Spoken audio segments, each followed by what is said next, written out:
Thanks very much for the introduction, Nando, and of course also for the invitation. I'm very happy to be here and to be able to talk to you about this nice dichotomy concerning isometric embeddings. Now, my talk will also be kind of it's intended to be kind of a historical introduction, so not very deep, I'd say, not very technical, but I hope at least some of you will find something new or interesting. So the story I want to tell you starts way back in 1854 with Bernhard Riemann, who in his habilitation lecture introduced the concept of a Riemannian manifold. So a manifold, an abstract manifold with an intrinsic metric structure. This, of course, contrasted the extrinsic approach of the Gaussian theory of surfaces, which just looked at curves or surfaces in three-dimensional space, or submanifolds of Euclidean space of higher dimension, which had their metric, so this metric structure just induced from the surrounding space. And of course, this led to a fundamentally or conceptually fundamental question of whether these two, the extrinsic approach or the intrinsic approach of these two notions are the same. So the question which drives this problem was originally the following. On the one hand, we have Riemannian manifolds, so these abstract objects, and on the other hand, we have submanifolds of Rn, or Rn, let's say. And the question is whether these two notions are really the same. Is the size of my writing enough? Should I write a bit better? A bit bigger? Now, to answer this question affirmatively, you have to find, given any, say, n-dimensional Riemannian manifold, you have to find the realization of this manifold as some submanifold of Euclidean space. And by realization, I mean like a map, which takes this manifold, which kind of reflects the topological properties of this manifold, but also, since we're talking about metric structure, so it should preserve the length or the metric structure. So the task is to find, given a Riemannian manifold Mg, say n-dimensional Riemannian manifold, find a good map, so topological embedding, find, and for us this is just diffeomorphism, so U from M onto its image in Rn, some Euclidean space, diffeomorphism, which preserves the length of curves.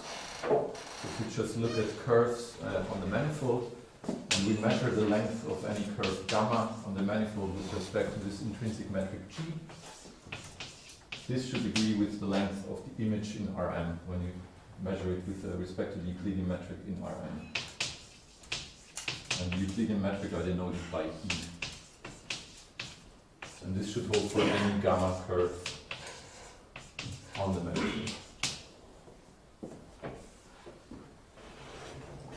Now this is equivalent to saying that the induced metric, so the metric which is induced by U, this tensor, which you can define on M, agrees with the intrinsic metric. Equivalently, G, and this is the notion I will use as for the induced metric. So in this we can write in local coordinates, and we get a system of PDEs, which will be a system we will be interested about. So this diffeomorphism with this kind of which satisfies this equality will be an isometric embedding. So this is U isometric embedding.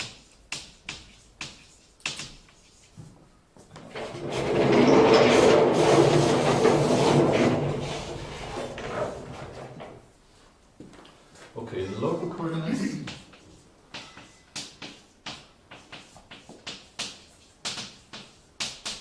We get the following system involving the components of this metric tensor in these local coordinates, Gij, and the partial derivatives of U. So Gij should just be the same as the scalar product between partial derivatives di and dj of u. And by this, of course, I mean just the usual Euclidean scalar product between the uk, the xi, and the uk the xj, where k runs from 1 to m. The dimension of this Euclidean space we want to embed my manifold. So observe, this is obviously a symmetric expression, and this is by definition a symmetric thing. So we have not n times n equations, but only n times n plus 1 divided by 2. So let me call this system star. Star is a system of n times n plus 1 divided by 2 nonlinear PDEs.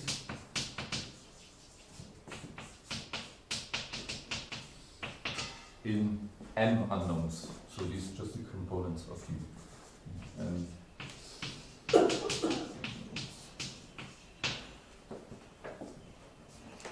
Okay, so if you first look at the system, what do you expect? Or you would expect if let's say the number of equations agrees with the number of unknowns, then you would expect probably it's solvable, at least locally. Expect if n is equal to n, to this number n times m plus 1 divided by 2, then you should get at least local solutions, or hopefully one solution. And if it's too small, if you have too many equations and too few unknowns, then probably it's not solvable. So if m is less than this number, then no solutions. And if m is much larger than this number, then you would expect to have many solutions.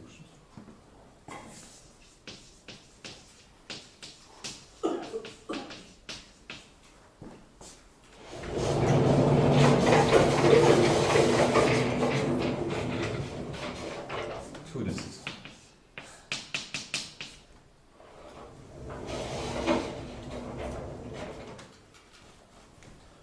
Well, that's exactly what in 1873 the German mathematician Ludwig Schläfli, he looked at the system and thought the same thing. So if we have at least this number of unknowns, then we should have local solutions. And this is the conjecture which he wrote down. This is Schläfli in 1873. If m is bigger or equal than this number, n times m plus 1 divided by 2, then this system of equations is locally solvable.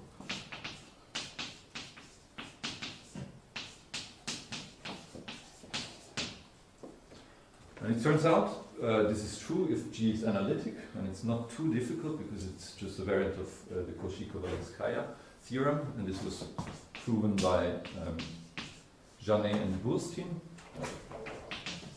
If G is analytic, and this is due to Janet in 1926, and Burstein kind of completed Janet's proof in 31, I guess. And then there was also a different, this is this PD Cauchy-Kovalevskaya type of approach, and then there was also Cartan, which gave a completely different independent proof. Now, remarkably, this question is still open in the general case if you ask for smooth metrics. So, for G and C infinity, the general case is still widely open. Still today. General case.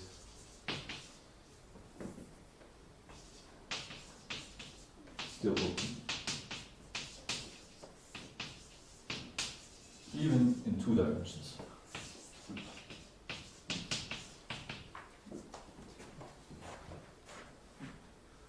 Okay, and I mean this is the local problem, and you would expect the global problem is even more difficult. And the first to attack it was Hermann Weil, who was interested in this system in a special case. He wrote down the following claim, so this is Weil's problem.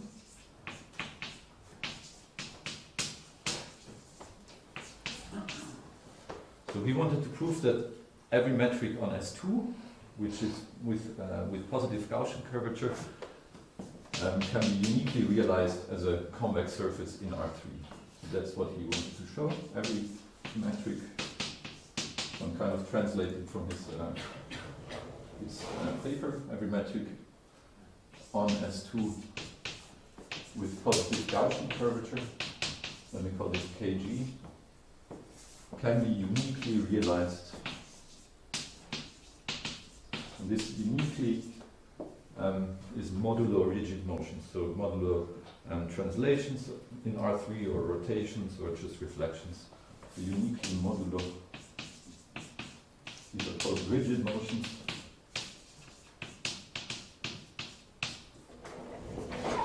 Realized as a convex surface in R3. Okay, in a bit more model language, I wanted just to prove the existence and uniqueness and in the sense of solutions to the system if MG is kind of like this egg shape or ovaloid.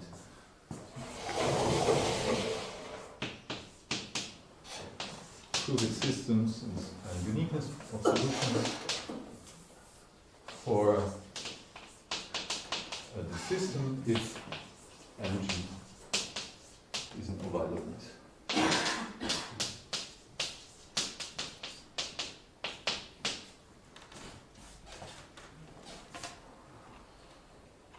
Now, he gave a strategy to solve the problem, and he realized it when the metric is close enough to the metric on the standard sphere, so the standard round metric. And this problem has been completely solved. We have the following two theorems, namely the existence theorem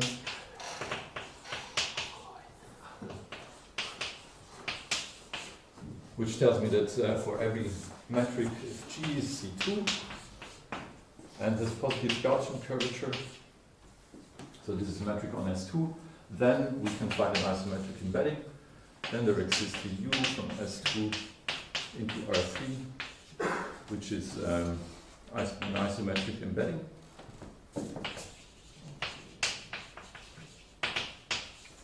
Such that also the image, I mean, he wanted to find a convex surface, the image of U is a convex surface.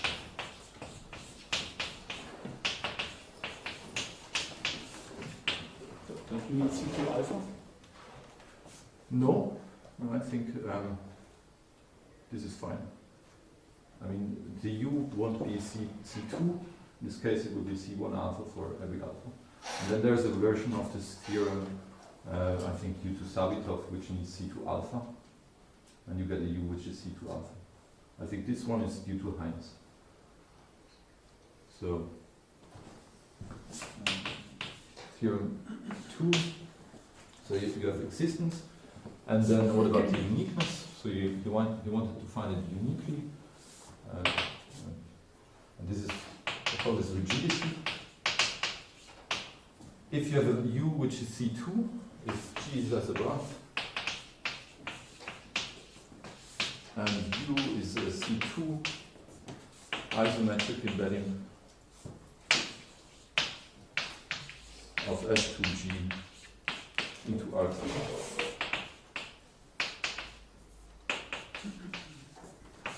Then U is unique.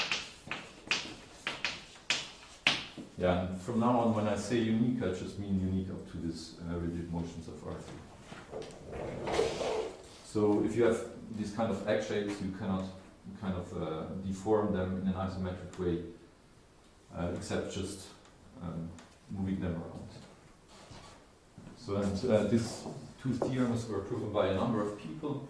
Let me mention a few of them. So theorem 1 was proven by Levy, I think, in the analytic category. So G is analytic. Then we had Nierenberg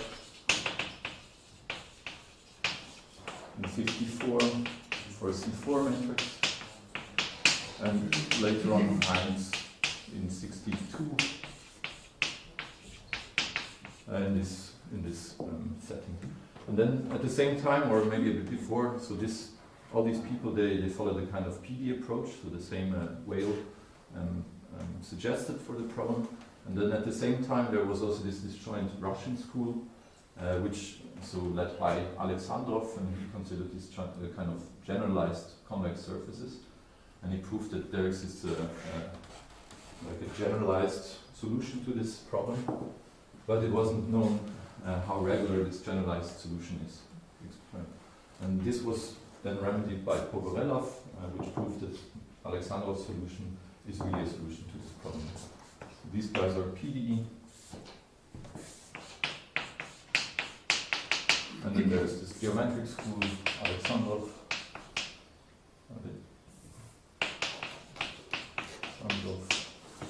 In the 40s, and Pogorelov, which completed Alexandrov's work in this case. I think it was 49 geometric.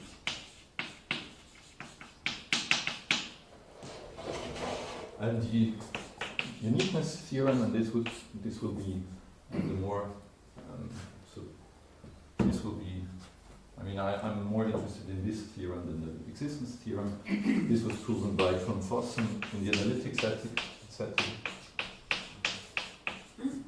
in 27, and then this version is due to Hölder in 42.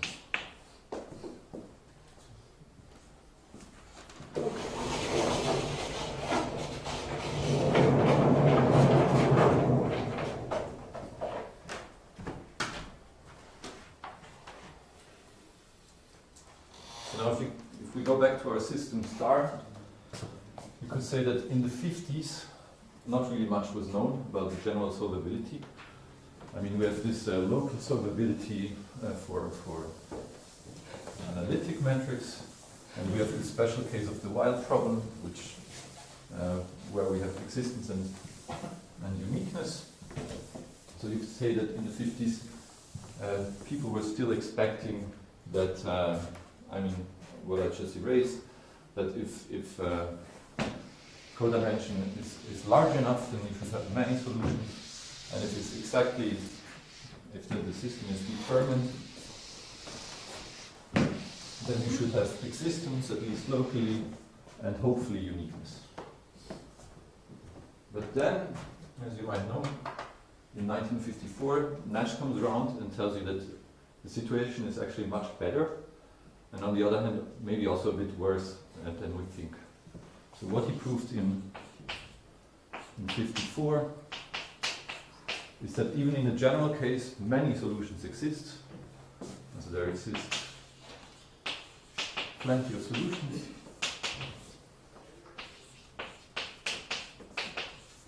To this system, even if the codimension is very low. What we didn't expect. So we have existence, but we don't have uniqueness.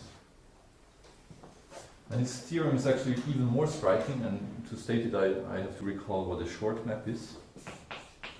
So a short map is just a map which makes everything shorter, and embedding U into Rn short embedding is called short.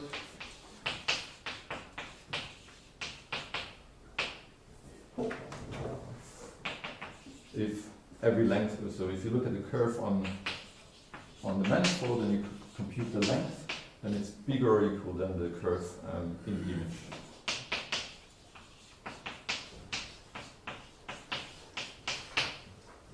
And this is equivalent to saying that, well, you don't have equality of the metric tensor, but you have an inequality. So if and only if this happens in the sense of these positive definite tensors. So the difference is positive. Okay, and Nash's theorem is then the following. And it's known today as Nash and Kuiper due to the contributions of Nicholas Kuiper. So let me say Nash 54 and Kuiper 1 year later. So Nash says, assuming you have your manifold, say n-dimensional, and for the purpose of this talk I will take it compact, so that's n-dimensional compact, and then you put your metric on it, and again for the purpose of the talk I take C2, so Nash's theorem originally is for C0 metrics, and also includes non-compact manifolds. Then, so Nash says if the codimension is at least 1, well, okay, Nash says if the codimension is at least 2, Kuiper says if the codimension is at least 1, so if n is bigger or equal than n plus 1, then, so if the codimension is at least 1 and you have one of these short maps, then in any arbitrarily small neighborhood of this short map you can find a map which is isometric. F. Then any short embedding U from M into Rm can be uniformly approximated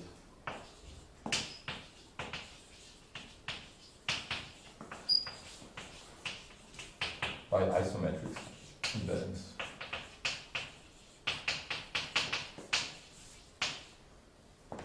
Of class C1.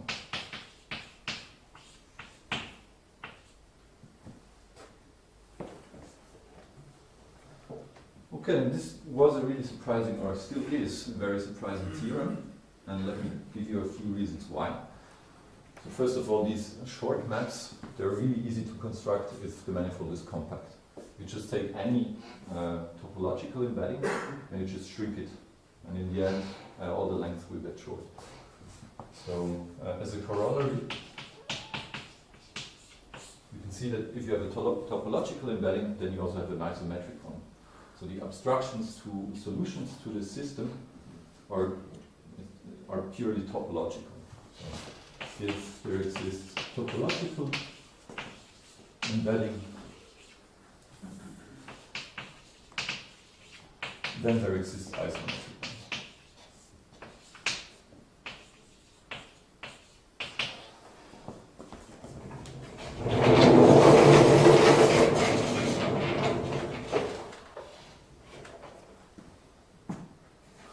What it also tells you, it gives you an estimate on the size of the space of solutions, maybe it's huge. So also, so if you see, as soon as you have a short map, you also have an isometric one, and it's essentially these isometric, so the solutions are essentially dense in the set of short maps. And now these short maps, as I defined them, they're kind of sub-solutions or super solutions to the equation. In PDE terms, moreover, the set of solutions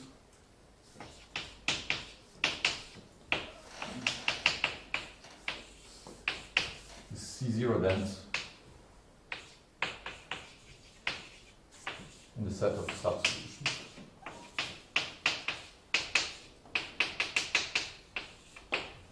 And this, to quote Gromov, this is sheer madness.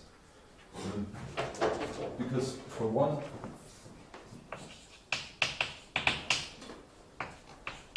if n is equal to n plus 1, and n is bigger or equal than 3, then our system is heavily overdetermined. So you have many more equations than unknowns. And usually you would expect such kind of flexibility, as I said, if it's the other way around, if you have many more unknowns than equations. So overdetermined.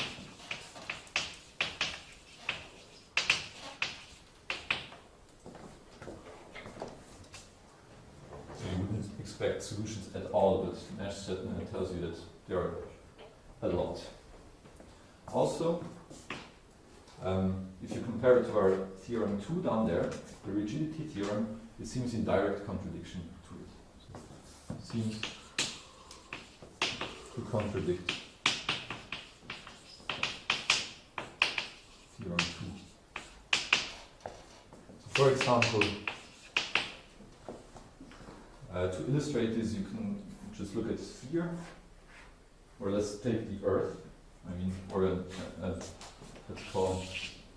say a model of the Earth, which is almost a sphere. And then here you have Bonn. Here you have Zurich.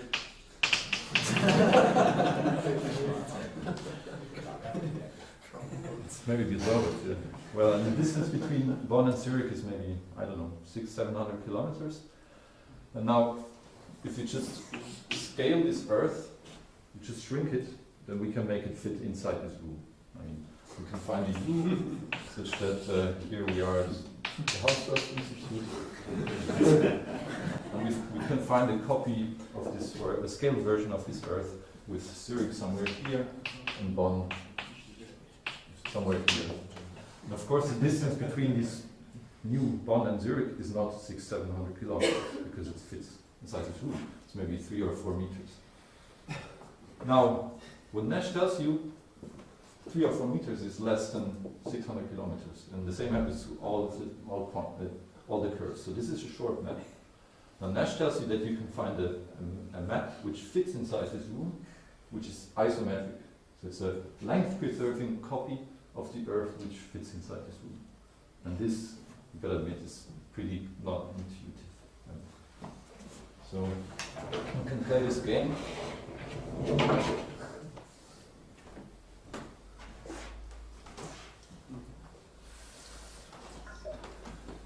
So to write this down,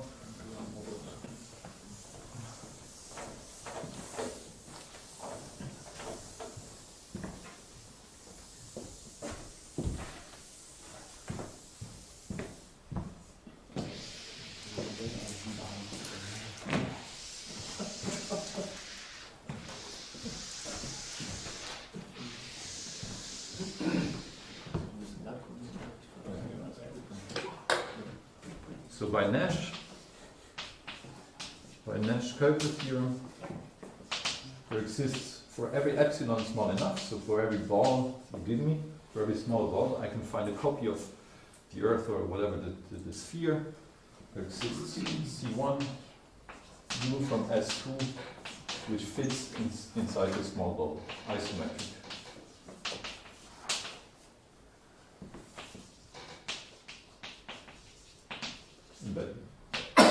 On the other hand, by theorem 2, which I again erased here, by the rigidity theorem of the whale problem, we cannot play this game in C2. So the only C2 embedding of the world into R3 is just the usual embedding or a translation. The only isometric embedding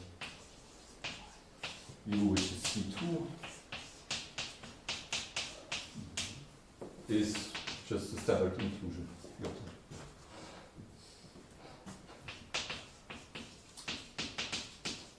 This example shows you that depending on which regularity I want, so C2 or C1, the solutions to this system, they behave drastically different. So we have kind of this flexibility in low regularity and rigidity in high regularity C2. And it was so surprising because probably it was the first instance of this fact that below a certain regularity threshold, solutions to nonlinear PDEs, they may lose their kind of predictability. So I cannot say from this infinitesimal law, let's call it, what the solutions is going to do, because Nash tells me, oh well, they can be completely wild. So solutions to nonlinear PDE or below a certain threshold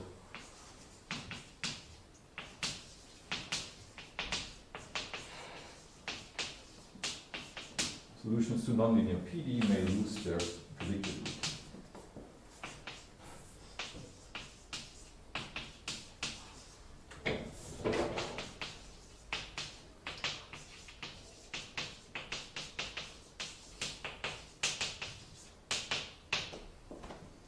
will probably all know that this kind of phenomenon here was then taken by, or was put in a broader context by Gromov with his H principle and the framework of convex integration, but I do not want to go into that too much.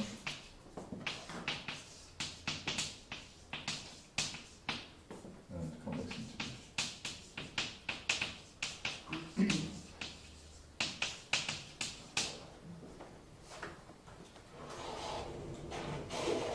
Okay.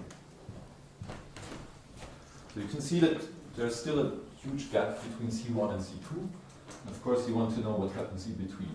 I mean, is it, for example, true that if you're a bit above C1, then you still have this flexibility, and if you're a bit below C2, then you still have the rigidity. And of course, we heard Onsager's conjecture before. It's quite tempting to imagine such a sharp threshold also in this problem. So the question is motivated by similarity to Onsager's conjecture. The question is the following: does there exist a threshold?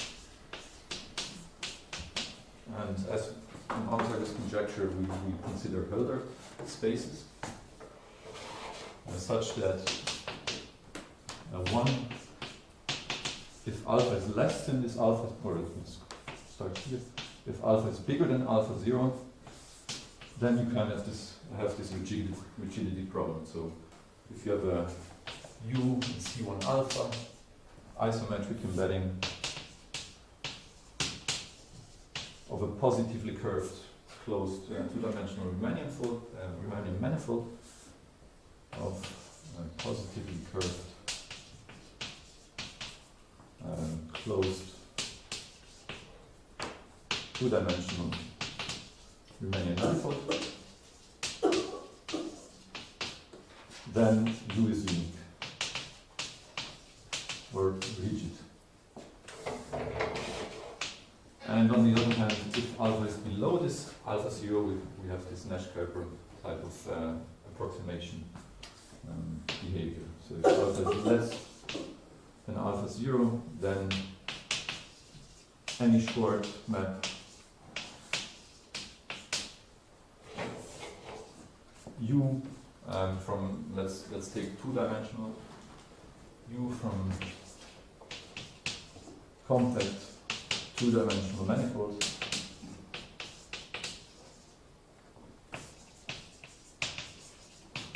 into R3 can be uniformly approximated by isometric embeddings of the class C1 alpha.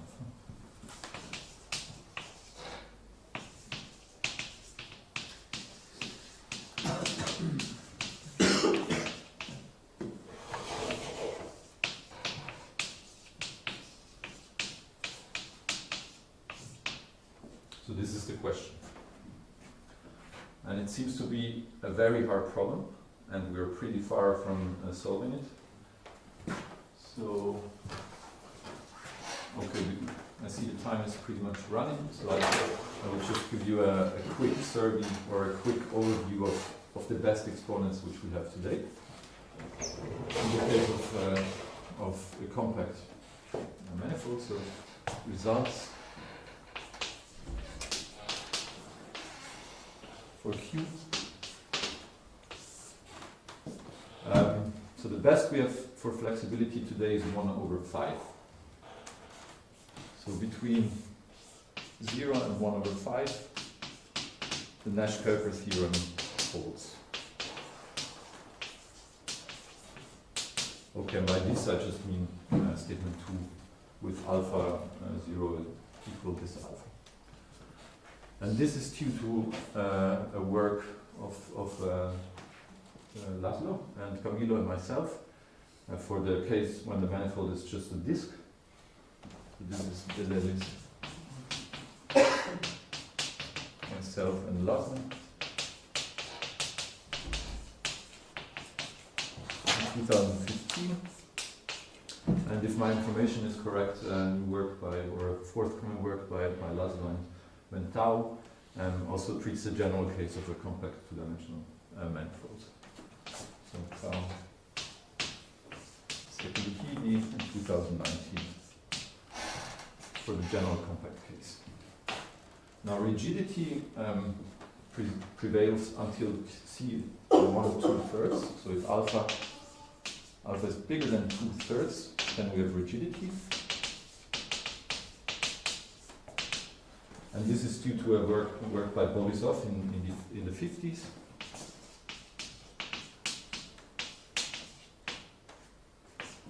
And a very short proof by Sergio Conti, Camillo, and Laszlo in 2000.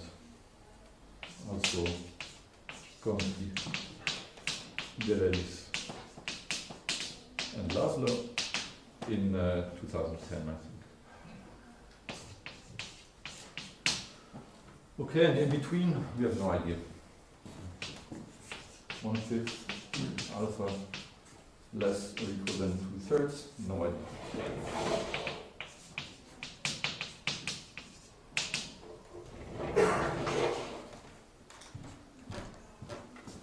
I want to mention that there is a conjecture for this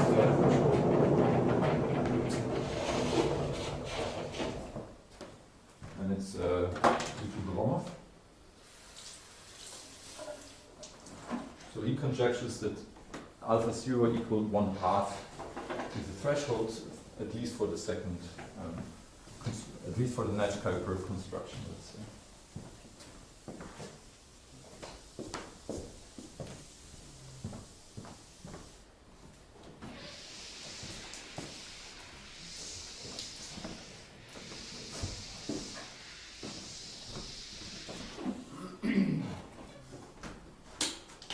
So, conjecture by Gromov.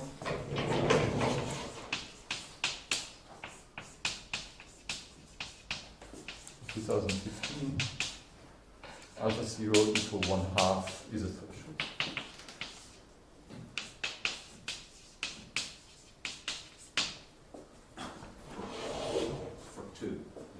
For two, yeah. I mean, he doesn't explicitly state the rigidity part. He just says, well, this is kind of critical for this Nash-Kuiper construction. Actually, he doesn't state the dimension even, so maybe for him 1/2 is this threshold in any dimension. So if you have not two-dimensional Riemannian manifolds, but n-dimensional.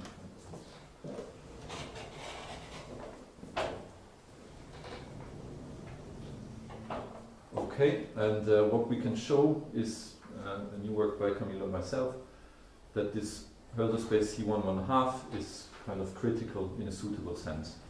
So, theorem by Camillo and myself in 2018. This Hölder space C1 1/2 is critical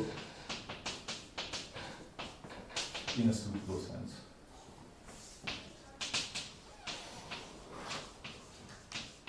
And I will just explain you why in a second. So, I mean, this theorem, this problem looks very hard, and I mentioned it's kind of inspired by Onsager's conjecture, which we heard before. But then again, if you look at it closely, you realize that maybe this problem is even a bit more ambitious than Onsager's conjecture. Indeed, for Onsager, we're kind of saying there's this threshold, and above this threshold, solutions may they have to conserve the energy, while below they may not conserve the energy. And here we are kind of saying, well, there's this threshold, or we want to prove that there's this threshold, such that above the solutions are just completely classified, so they're unique, and below they may be completely valid. So it maybe makes sense to consider a relaxed version of this problem, which is closer to Onsager's conjecture. And this is what we do, the next version.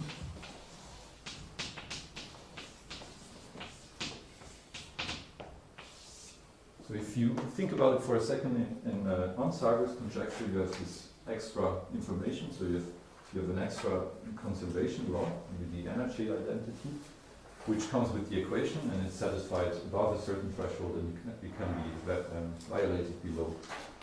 So for isometric embeddings, we should be able to say something along the lines of there's this extra piece of information which comes with isometric embeddings, like the energy identity, but a suitable analog, which is satisfied above and can be violated below. So we're kind of looking for a suitable geometric identity. Find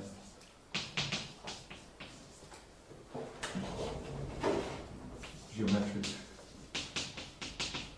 identity, like the energy identity in Onsager's conjecture. And prove that and show that it's correct. It is correct in C1 alpha for alpha bigger than it's alpha 0. In C1 alpha 0, alpha bigger than 1, alpha 0. While we should produce counterexamples, so while constructing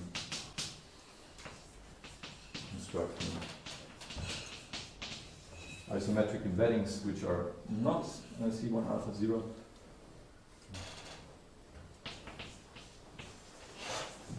U in C1 alpha for alpha less than alpha 0 violate.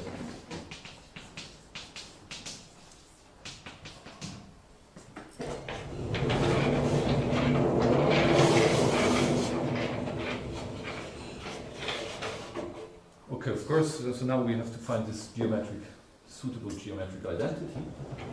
And one kind of structure or additional information we have on the Riemannian manifold is the Rigidity connection.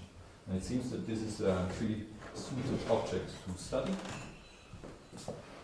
So I recall that the Rigidity connection is this extra piece of information which lets you take directional derivatives of vector fields. So you have your manifold. Let's say this is my manifold. I take the tangent plane here. I have two vector fields x and y. These are vector fields, so for any point I get a vector. And the Rigidity connection allows me to take kind of a directional derivative. So this is the directional derivative of this vector field y in direction of x. Okay, now as soon as I have an embedding, I can play this game in Rm. So I can just push forward x and y and take the usual directional derivative in Euclidean space of the push forward. So I embed it into some Euclidean space Rm. I have my thing here.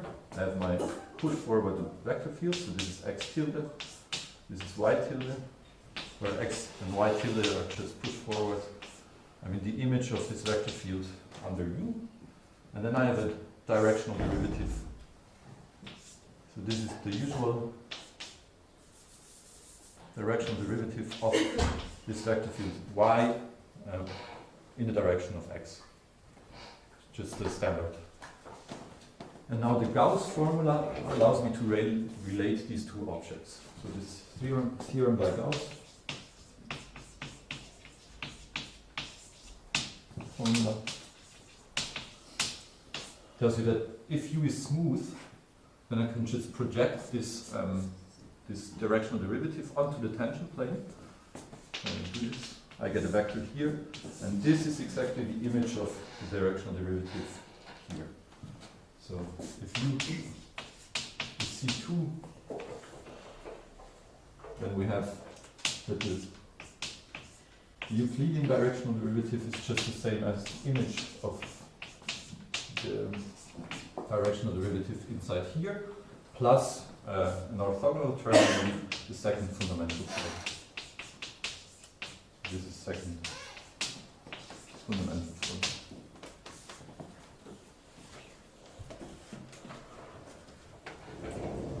In particular, if we project, then if we project this guy, we get this guy. In particular,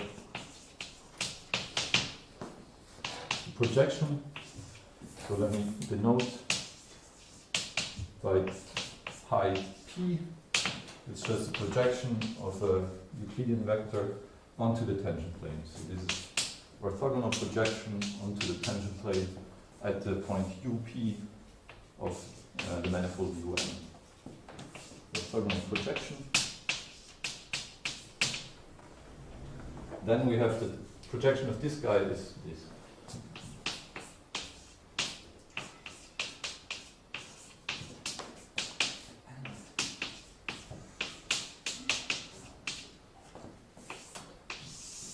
Let's call this E star. This is my candidate for a good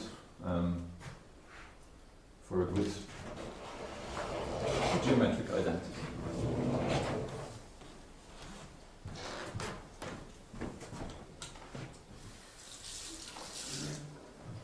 Because let me.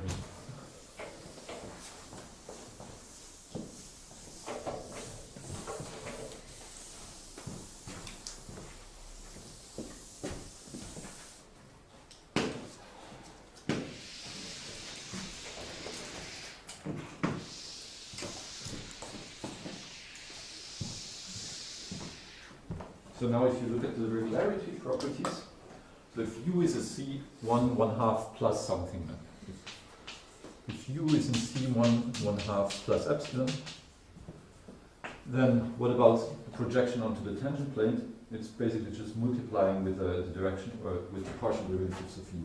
So it's C0 1/2 plus something. So psi p is in C0 1/2 plus epsilon. Now this directional derivative here, y is the push forward through u of this vector field, so it consists of derivatives of u. So it's also C0 1/2, and then we're taking an extra derivative of this guy. So it's minus 1/2. So the directional derivative is in C0 minus 1/2 plus epsilon. So now, projection of this guy onto the tangent plane is just multiplying this with the C0 1/2 plus epsilon function.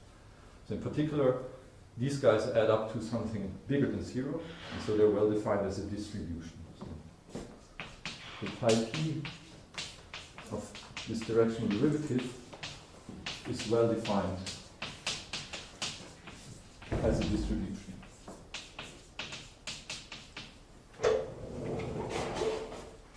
And this is a theorem by Camille and myself.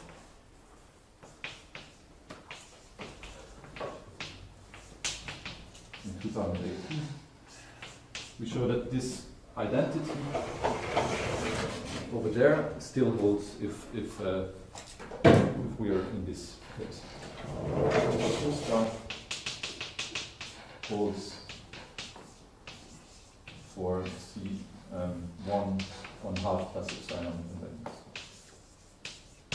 So it's kind of a weak version of saying the tangential connection, so exactly just projecting the Euclidean connection onto the manifold, is the same as the Levi-Civita connection. Okay, so we kind of have a weak form of rigidity above C1/2, and all that we need to do now is construct these isometric embeddings which violate this identity. Construct embedding.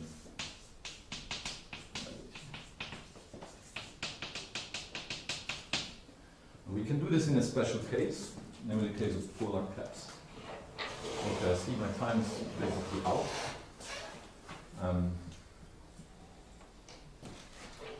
Yeah, let me try to wrap it up in 1 minute. So, polar caps. So we consider a polar cap, which is just the top part of the sphere, polar cap. This is sphere as two intersection with half space bigger than alpha for alpha in between 0 and 1. And we put the metric on it, which is just the standard metric of R3, so the induced metric with round metric. Let's call it omega, sigma. What we can show is that there exist isometric embeddings of this guy into, unfortunately, a Euclidean space of relatively high dimension. So then there exists U from sigma alpha into R14.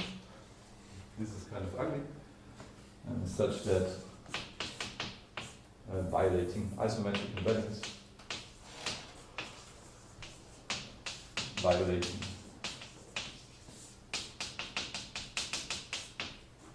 okay, this is not the whole part of the theorem, so what we kind of show is also in the other case, if you're above, okay, this is of course in C1 1/2 minus epsilon. Also, if you're above 1/2, you get some kind of really, yeah, no, I don't know how to say this.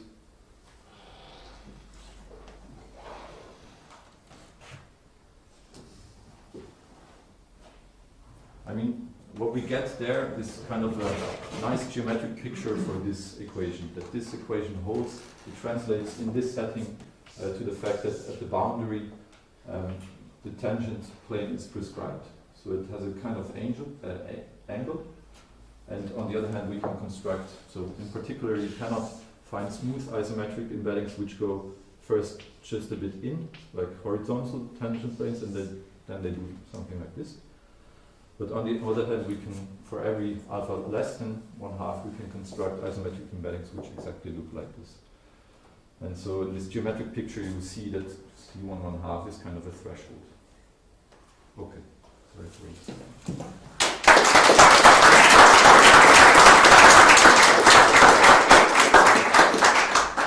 Thank you very much.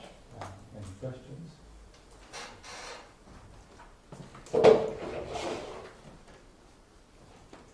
Maybe I misunderstood some aspects. So this was for positive curvature metrics, all of this study? Not all, no. Yeah, so my question is specifically about flat metrics. So embedding the flat tori, that's a problem that's been somewhat, I guess, resolved in 2 dimensions. Yes. And I just wondered how this links to some of your PDE viewpoints, and especially this relaxed. I mean, what you have for the flat tori is exactly, if you're C2, then you cannot do this, because we have C2 embedding of a compact manifold into R3, compact 2-dimensional manifold, must have a point with positive curvature. So if you have a flat torus where the curvature is 0, you cannot do this. And then, okay, Nash and Kuiper constructed these C1 isometric embeddings of the flat tori, which do this. So this was kind of a shock as well. And then you can, okay, you can run these constructions. I mean, you get some Hölder exponent, which is pretty low, because the flat tori, okay, maybe there's another way to do this, but as we do it now, it's not a local thing, so we have to take, we have to run this Nash-Kuiper construction, but with kind of 2 charts, and then you get an exponent which is 1/13 or something like that. But I guess the question is about the rigidity of that tori. Rigidity of C1 alpha. Yeah, so for no, it's or a flat manifold. So it has to be a ruled surface. I guess that the conjecture is that it's the same alpha bigger than 2/3. It has to be a ruled surface, and you might try to lower that. I don't think anyone's actually written down the proof, but no, I think it's in the cloud.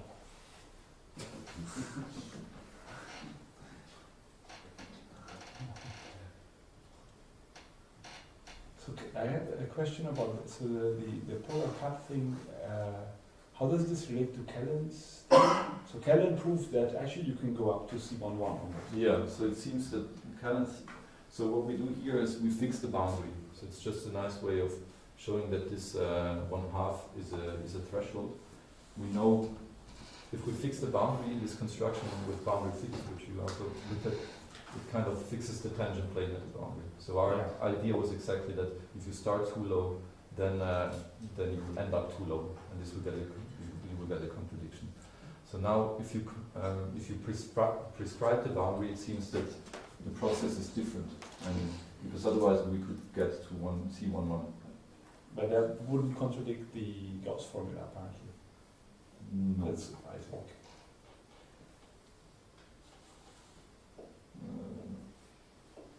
That's a good question. I don't know.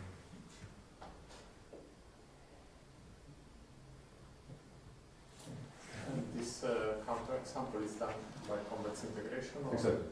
Yeah. So this Exactly. So this is still done with convex integration. but as you can see within a large co-dimension to get to C1. Well, I can get up to C1 apparently with this old result of Kelvin, who was a student of Hölder.